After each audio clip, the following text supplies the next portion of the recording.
if you were ever in a dance class, they always used to have the best people in the front row and then the second row, the third row. And they always had me going into the back row. But I just didn't let that bother me emotionally. I just knew that this is what I wanted to do. And if I'm not the best, it didn't matter. It's not being the best. It's being the best that you can be. It's the Inspiration Place podcast with artist Miriam Schulman. Welcome to the Inspiration Place podcast, an art world insider podcast for artists by an artist, where each week we go behind the scenes to uncover the perspiration and inspiration behind the art. And now, your host, Miriam Schulman. Well, hello, it's Miriam Schulman, your curator of inspiration, and welcome to the Inspiration Place. So this episode is in honor of Mother's Day. Now, before we get started, I do want to just say, for those of you who grew up without a mother, for whatever reason, I know I grew up without a father or have recently lost a mother. I know this can be a tough holiday for many of you, so I just want to acknowledge you about that. My own father, if you never heard me say it, passed away when I was 5 years old. So my mother is my main family. And I have a daughter. And so this is a special mother-daughter episode. Both my mom and my daughter have both been big influences on me and important parts of my life. Recently, when I was writing the book Artpreneur, my daughter actually helped me edit the first 5 chapters of the book. She is an excellent writer and very insightful. I definitely think those first 5 chapters benefited tremendously from her input. And then later, so she only did the first 5 because then she started her job and she started her master's program at Columbia. So she wasn't able to help me.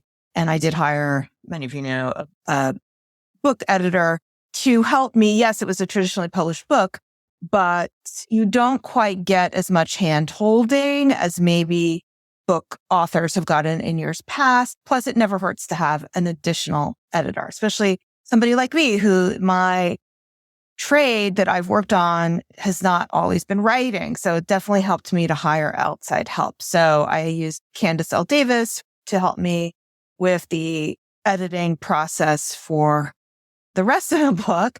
And then what I do with my mother was I knew if I just sent her a PDF that she might not read it.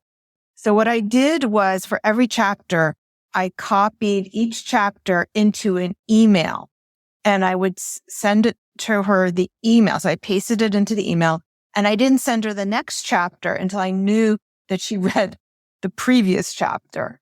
So I sent them one at a time. And again, she gave me very useful feedback. So with my daughter, it was more detail-oriented writing and flow, which is interesting. It makes sense because she's a musician. She is used to the notes and how things sound. And that's more where she focused on. Whereas my mom, who you'll learn later, she does a lot with poetry and she was trained as a dancer. So for her, it's the more of a big picture and the overall metaphor and the narrative and the flow.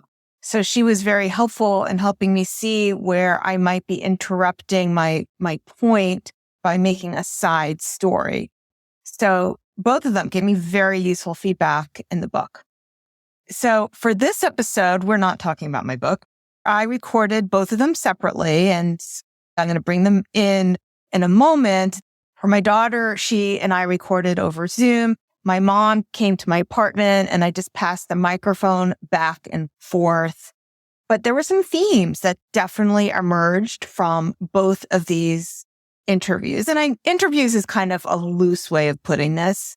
So one theme that emerged with both of them was the concept of not needing to be a child prodigy. So my daughter is a professional musician. She teaches middle school orchestra right now. And her main focus is teaching strings, elementary school, all the way through high school. So she's a professional cellist and a music teacher. But she didn't start learning the cello until she was 8 years old. So not 4, not 5. My mom, she'll tell you in her own words later on, was trained as a dancer. But again, she was never the best one. So we'll talk about that. So I thought this was a very interesting theme to talk about, was the concept of whether you need innate talent or people can have hidden potential. And it's something I've been thinking about a lot. So that's one theme that came about in both of these conversations. Another theme that came out from these conversations is not making things harder for yourself than they need to be. And then the last theme that came through both of these conversations are the theme of how each different kind of art has its own language.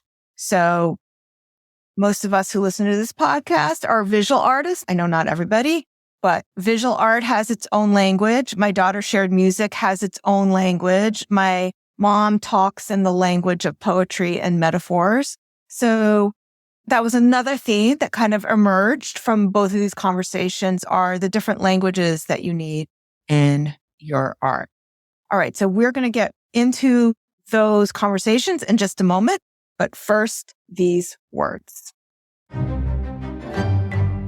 want to tell you the story about one of my clients, Amy Smith. When Amy was a young mom and she was homeschooling her 2 young children, she received the devastating news that her mother had stage 4 lung cancer. And knowing that she had this devastating diagnosis and that she might lose her completely rocked Amy's world. So she was traveling back and forth between her home in North Carolina and her parents' home 5 hours away in Virginia, while at the same time homeschooling her angsty teenagers. However, this is when she found peace in her art studio and started creating something beautiful to calm the storm. And this is when she deepened her connection to God. But I love what Amy is doing in her new online class. It's called Artful Devotions. She's teaching a process to combine prayer with creativity. And if you are struggling right now with anything happening in your life, and you want to find more inner peace or a stronger connection to God, I encourage you to message Amy Smith Artist. That's her Instagram handle. DM her the word devotions, and she will let you know how you can find out more information about this class.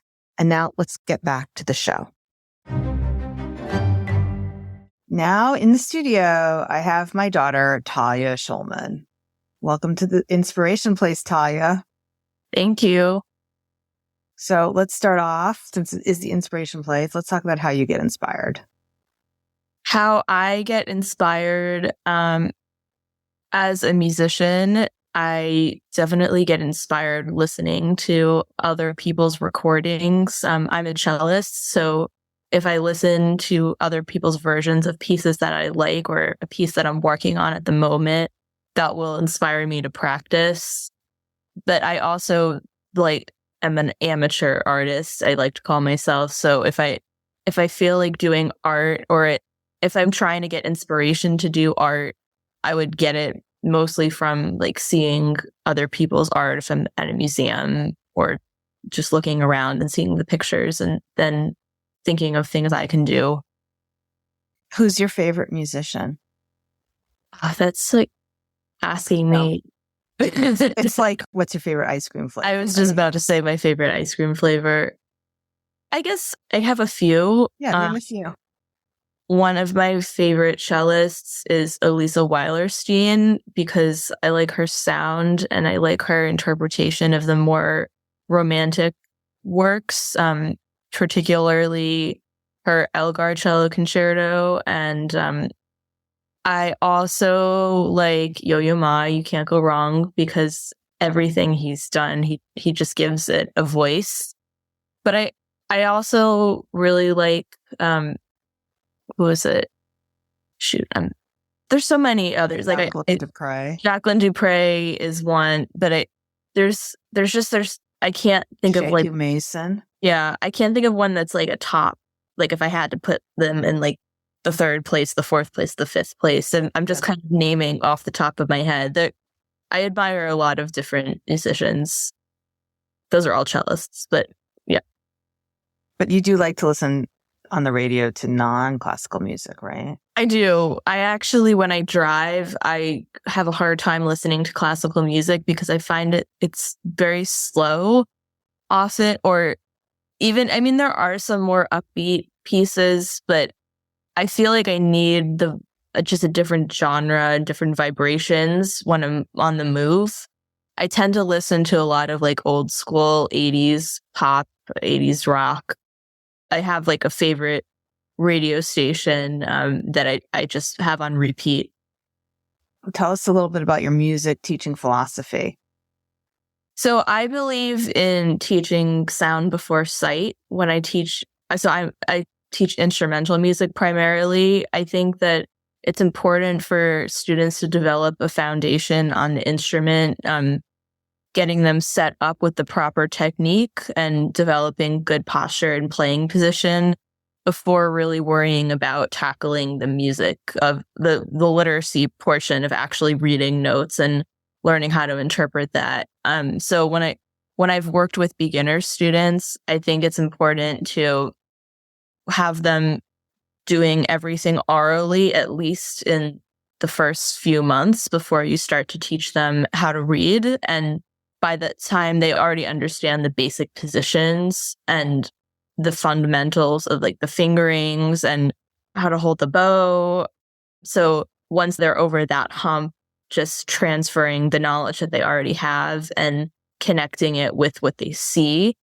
Oftentimes, there's going to be challenges for them because music is its own language and not everyone understands it right from the get-go. So I also believe it's important to do some scaffolding, have like writing in fingerings, writing in note names. Sometimes they need it highlighted, sometimes they need it color-coded, but ultimately making it make sense to them. One thing that I talked about with your grandma when I interviewed her was how she wasn't always the best person in terms of dance, but what allowed her to have a career in it is that she stuck with it and didn't give up. So what are your thoughts about talent? I have a lot. My opinions have evolved over time.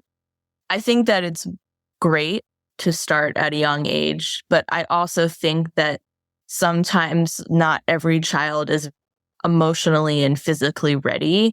If they're only 4 or 5 years old, it's very difficult to hold a violin, let alone practice.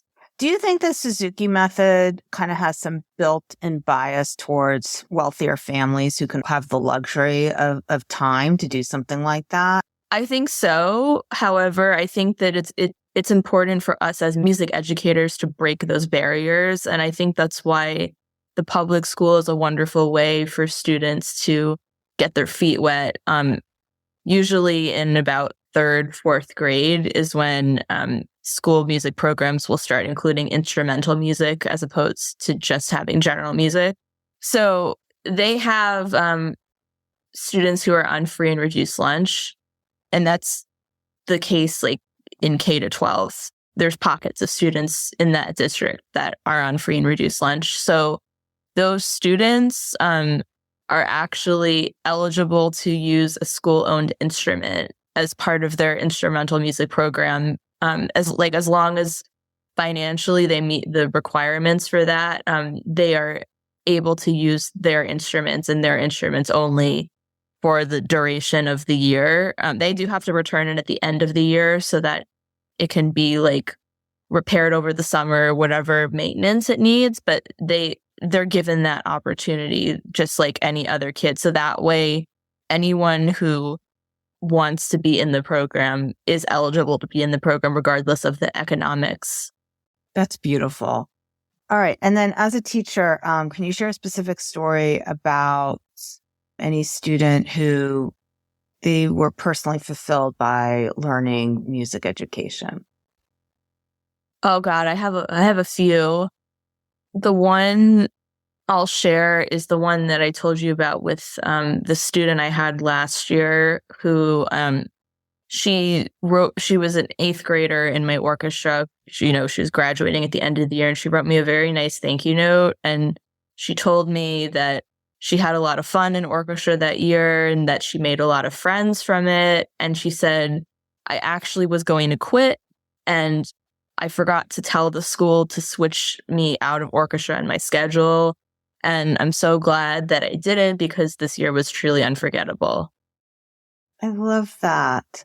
All right, Talia, since this episode is a Mother's Day special, what is some advice that you remember me giving you that has helped you with your creativity, with your inspiration?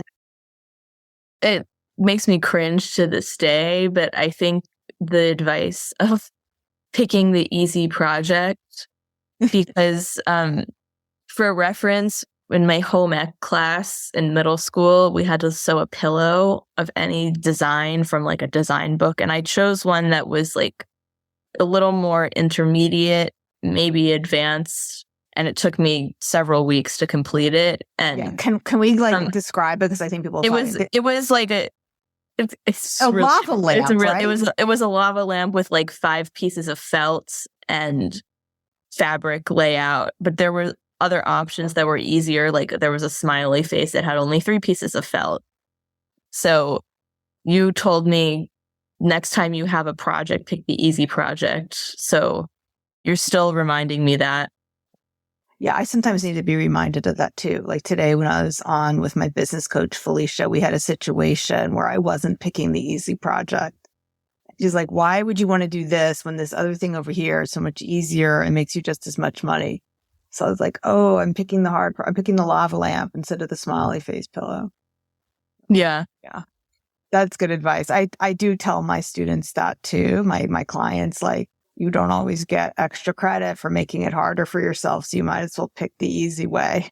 Whenever I'm nervous about something, always like tell me to act like when I've been like in the process of applying for jobs, I think you've told me like to go into an interview acting as if I already have it. How do you feel about having a mother who is an artist / podcaster? It's almost intimidating just how many followers you have. But then I remember like, this is who you are and I'm my own person and like I can still be me and I don't have to I'm not trying to be that, but I admire like how much you put yourself out there. And I think that your audience benefits a lot from your coaching. Was there any time that you wish your mother wasn't an artist when you were growing up? I don't think so. I mean, I don't really remember much else. Like I can't imagine you not doing this actually, because I mean, I don't remember your former life, like because I was too young to remember it. So I don't think like I ever wanted you to be anything else. I think I mostly just appreciated the flexibility that you were always around, that you worked from home and that you were able to like juggle work, family life balance. All right, Talia. Well, I know this isn't like the thing that you normally do, so I really appreciate you joining me here live so that my listeners can get to know you. Thanks so much for being with me here today. I loved it. I read it quite quickly. I finished in December and my husband heard about the book so much. He's a musician. And I think the interesting thing is that I could also share a lot of things with him because I think a lot of your advice apply to actually a lot of artists, not only visual artists. And if I have to choose one word to describe the book for me, it was clarity. I was a bit confused in like what direction I should go. And I think that book is such a good guide. And also, I know you wanted to write a book that is a bit intemporal, and I completely agree with that. I completely see myself, reopening the book, in 3 years, in 5 years, to have like a boost of energy and clarity. Okay, I'm here with my mom, Sarah Hallman, and this is our Mother's Day special. Hey, Mom, thanks so much for being here today. Oh, I'm thrilled to be here. I couldn't think of a better way to spend my time. So one question I have planned for you, because this is the Inspiration Place podcast. How do you get inspired? How do I get inspired? Well, every morning when I wake up at 5:30, I do a gratitude yoga pose and I wait for the sun to rise, and that's my quiet time. And I love that time. And it just kind of brings me together. Okay. And if you don't mind saying, I probably should have started with this. If you don't mind telling my listeners, how many years have you lived? Ah, beautiful question. I'll be 77 in June, but when I was 62, I started a career that I am so proud of. I read poetry at independent living homes in the Fort Lee Library, and this was something that just came to me when I was 61 or 62. Okay, so you've been doing that every year except for during the pandemic, right? You paused during the pandemic? I even did it at some point during the pandemic, but then I decided it was not, I was too uptight doing it. It was something I shouldn't share. All right. So I know exactly what this poetry is, but since my listeners don't, can you explain where you go and what you do? I know you mentioned it was with assisted living. So why don't you just describe a typical session of what it is that you do with the residents there? Well, also, it's a little bit of a story. It was a journey for me to get to this place. Sometimes ideas just don't pop in your head overnight. These are ideas that have been ruminating in my brain over the years, and I always knew there would be a someday. And one day, after I saw the movie Invictus, I was sitting having tea with a cousin of mine who was a retired English teacher. And she was so excited. She popped up, and for her to pop up off her seat is not an easy feat. And she printed out the poem, and we began to discuss it. So a lot of seeds were beginning to plant in my head. And Miriam's grandfather, my father, had macular degeneration when he was older. And I used to read him poetry because he had trouble seeing the written word. So a lot of these things were already seeded and coming together. And when I was ready to formulate what I do, I said to myself, let me do a theme. So I'm not just bringing poetry for them to hear, but I'll do a theme so they can have something to grab onto. This time of year, I always do spring, which is very obvious in the seasons. And I bring 6 poems to the people in an hour, and I bring copies of these poems. Let's talk about aging. Okay. I'm very comfortable at this place in my life. And yes, I'm nervous about the unforeseen, but I'm doing a lot to take care of myself. And I'm very careful of what I eat. And it really is the old adage, everything in moderation. If you want to have that little piece of cake, go ahead, but make sure that you have your chickpeas and your salad and your oatmeal every morning. And I cut back on my coffee, and I love my green teas. So one thing that my audience doesn't really know about you, because I don't talk about it, is that, so you read poetry now, but you also taught dance for many years. So you're a very creative person. What do you think has been a lesson that you can pull from your time as a dancer that you use now, today? Oh, very easy. Discipline. Absolute discipline. This is what my take was from the years that I was a dancer. It's not being the best. It's being the best that you can be. And that's a quote from Martha Graham. You're only in competition with the person who's inside yourself. And discipline. I'm actually a very disciplined person, and a lot of my friends, sometimes my family, makes fun of me for that. But I think that is the secret of aging successfully. I love that. Now, one of the lessons I learned from you, which I don't know if you know that I learned this from you, is that you always used to make fun of yourself, how you were like the worst in the dance class. I mean, you weren't a child prodigy, but you loved it and you stuck to it. And then by the time you were 40, you were like the best one because you were the only one still doing it. Can you elaborate on that? Yes, that's exactly what happened. People who were so much better than me just gave it up. And this was something that I loved to do. And I had to give it up when I was 40 for financial reasons. I was a single parent. I had to support my family. And those were actually hard years for me. I missed it. But I started swimming every morning before I went to work to keep those endorphins going. And I did Israeli folk dancing once a week, and I did other things to keep the dance alive in me, because sometimes we just have to do certain things we have to do to support ourselves. And that's always very important too. But what Miriam wants to tell you is so true. If you were ever in a dance class, I always used to have the best people in the front row, and then the second row, the third row, and they always had me going into the back row.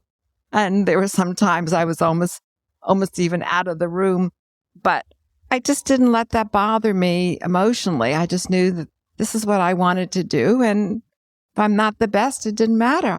This is what I want to do.